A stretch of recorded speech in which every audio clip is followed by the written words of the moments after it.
Unnamed Podcast, episode 5 of this season. I'm Steve. That's Fernie. That's Azim. Welcome. Remember to like, comment, subscribe. If you're on Spotify, give us is it a thumbs up? 5 stars? 5 stars on Spotify. Thanks for tuning in. Hope you enjoy. Our topic today are LA street food. Because we live somewhere adjacent to Los Angeles. And we eat food off the streets. Yeah, I do.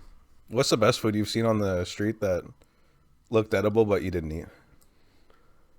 Oh, someone had I don't know, there's a half burrito. I went somewhere and there was a half burrito on the floor and I was like, damn, someone lost a good burrito, bro. It was, when I went to the festival in LA, at USC, it was a FYF fest. And they had street food and stuff, and someone just had the burrito right there. It wasn't in the street, it was during the festival.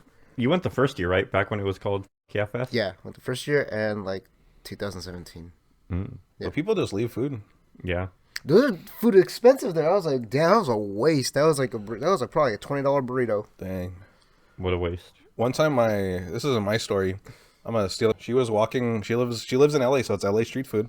And there was a Little Caesars pizza underneath a shopping cart, the bottom part, fresh. She said it was still hot. Her and her friend ate it. They completely untouched. I'm like, you took a homeless person's pizza. That's what I told her. She's like, I didn't even think of that. She's like, it just was sitting there fresh and hot. Hot and ready, dude. That's their slogan. Hot and ready Little Caesars. That's viral marketing for Little Caesars. They're just like, let's just leave pizzas lying around. People will try them, and then they'll be like, hey, we should get more of these. Little Caesar his. It's good. I don't like their sauce, but other than that, pretty good. Not LA street food, but while we're talking about Little Caesars, I'm going to go ahead and say their cheese sticks, their new ones, they have cheese-filled cheese sticks. Oh, haven't had those. It gave me the worst stomach pain. Oh, okay. Too much cheese. I'm still not even get lactose, and it messed me up. I'm still going to get it. It's like, just eat one, maybe. Don't go crazy. Nope. They give you 5 per order. You only need one? You only need one. I know this is not street food, but this is a bar in adjacent LA. But talking about eating food that's just left there that looks good, one time I went to a bar, and a lot of our friends were there, and his brother was there, and his friends. And so we're waiting for our waitress, and she's taking forever. And we knew the waitress. So, we're waiting, and I look over, and someone, the other table next to us left already, or it was behind us or whatever, and they had, a good slider on top, right? Just perfect, untouched. Untouched. And I was like, bam. So I look around, I just grab it, and I just eat it. And everyone's like, what the fuck? And then the waitress comes back, and she's like, where the fuck did that slider go? Yeah, when she realized, hey, there used to be food on that table, now there isn't. And she's like, I was like, hey, what's up? She probably was wanting to eat it on the break. I think so. That's what I would do. You know what? Forget street food. This is now the food you've seen that someone wasn't going to eat that either you, someone else, or you thought about eating. That's this episode. I had a friend who worked at a family Italian restaurant. They weren't Italian, but it was an Italian restaurant. And he was a waiter who only got paid in tips, and he got to eat the food that people didn't finish. So, when he's busting a table and there was a half-eaten plate of macaroni or spaghetti, he got to eat somebody else's eaten spaghetti. I mean, if you use a different fork, it's fine. Assuming they didn't put half of it in their mouth and then put it back. No, I don't know. I don't know. I wouldn't be able to do that. An untouched slider is a little different than a bowl of pasta that everyone's putting the same fork in. Well, yeah, because it goes back in the... Yeah, it goes into your mouth and then into the plate. That's a good point. Yeah. That's kind of gross. Imagine eating someone else's soup. Soup would be the worst. Yeah. Yeah. You're the soup's still good. I can't let it go to waste. Someone just slurps half the soup out of the bowl, and then you're like, oh, let me just get turn that. the other side of the bowl. It's fine. Yeah. It's like sharing a drink, which is also kind of questionable. Yeah. They should salt the bowl, the rim of the bowl for soup. You could do that. Like a margarita. Is that like a margarita. You're like, let me taste that. Oh, shit. All right. Depending on the soup, it'd probably be good. Yeah. Some tomato bisque. We would have to put less salt in the soup. Yeah. If you're going to salt the rim. So another story of taking food off of a table. This, I excuse it because he was a small child at the time. But my brother took, it was a hometown buffet. And we were leaving the restaurant. We were already finished eating. And we were just walking, past tables going to the exit. And he picks a chocolate chip cookie off of someone's plate who's still sitting there. Wait, where was this at? Hometown buffet. That's fine. It's a buffet. That's what I think he was like. It was his first time at a buffet. He was a child. All food is free game. He thought, you just grab whatever food and you can eat it. like the people were so shocked, and my dad was just like, "Oh, he's still getting housebroken." We just got him.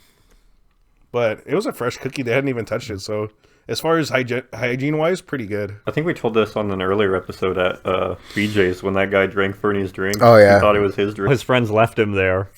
And then he comes to, grabs Fernie's iced tea and drinks it. And then he makes a face like, what the fuck, this is my drink? And he puts it down. Yeah. And then he looks around and realizes his friends are gone and he leaves. And the waitress saw that and she's like, I'll get you another one. Oh my god. I liked that he took a drink before checking his surroundings. Yeah. Oh yeah. He just Woke up, took a drink, then was like, "Oh, Yeah, well, I mean, Where's that's... everyone?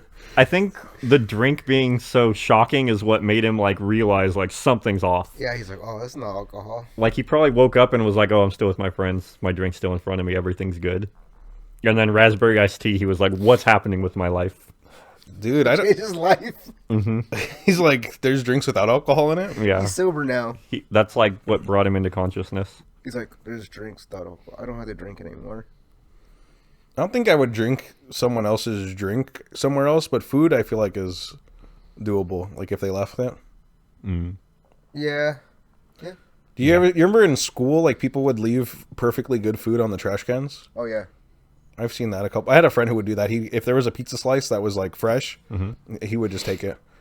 He's like, "Yeah, it's sitting on top. Nothing's touched it." Yeah, I if it's know- on top, it's fine. I know a kid who used to stand by the trash can and be like, "You're not," and then he'll just take it. Oh, that's- That fool, You gonna finish fucking- that? That's smart. He would sit by the trash cans, like, and he would like, "Hey, hold up, let me take that." And he'd be getting a shitload of food. I'm like, "Damn." That's smart. That is smart. Doesn't even touch the trash that way. Nope. Only their filthy hands. Yeah. No, he would watch the kids too. Like that dude would be like, and he would pack it away. I'm just like, "What the fuck, dude?" He's like, "You get free lunch because you work at the cafeteria," and I was like, "Yeah, I get 2 lunches." That's pretty good too. This also forgiven because she was a small child at the time. We were all at Knott's Berry Farm, a local theme park if you're not from Southern California. And, Cedar Parks. Huh? It's owned by Cedar Parks, which is national, but go on. Yeah. Oh, yeah. Okay. There's probably similar ones. I know Great America is basically the same thing. Yeah, there's also like stuff like in Ohio and all that too. Okay. But Anyways, we were going through the parking lot, like getting to the entrance, and we were, walking. We were like kids, so like my dad was holding our hand, and like we were going through. And at some point, we were like, "Hey, where did you get gum? Like chewing gum?" Like when no one gave her gum, and she was like 4 years old. And my dad's like, "Well, where'd you get it?" And she was like embarrassed. She didn't say anything. And we figured out that she picked it up off the ground. oh, She had found like people who leave their gum. yeah, And she was chewing it. that's gross. And like, she was like a little kid. Like she might have been less than 4. She might have been like 2 or 3. And we're like, "You can't do that." It doesn't have flavor, or it has the wrong flavor. Who knows? Talk about people at buffets. Like, okay, my cousin didn't steal anybody's food off their plate, but this fool, he was younger than me. This dude, he put away 12 plates.